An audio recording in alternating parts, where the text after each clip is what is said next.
حمزہ زبر فا زبر فا، افا، نون جیم زبر نج، افنج، عین زبر ع، افنجع، لام لام پیش لل، اس لام کو اس لام میں ہم نے کرنا ہے ایڈ، افنجعل میم سین پیش مس، افنجعل المس، لام زیر لی، میم یا زیر می، یا ساکن سے پہلے میم کے نیچے زیر ہے یا مدہ ہوگا۔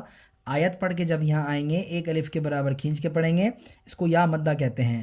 افنجعل المسلمین، نون زبر نا، مسلمین، کاف کو ایڈ کریں گے لام میں، یہ جو کاف کے ساتھ الف ہے یہ چھوڑ دیں گے، کاف لام زبر کل، مسلمین کل، میم جیم پیش مج، کل مج، را زیر ری، کل مجری، میم یا نون زیر مین۔ آیت آ رہی ہے، آیت ہونے کی وجہ سے آیت کا آخری حرف وہ جو ہے نون ہے، اور نون ہو جائے گا ساکن، اور یا ساکن سے پہلے جو ہے میم کے نیچے زیر ہے یا مدہ ہوگا۔ آیت پڑھ کے جب یہاں آئیں گے ایک الف کے برابر کھینچ کے پڑھیں گے، اس کو یا مدہ کہتے ہیں۔ افنجعل المسلمین کالمجرمین۔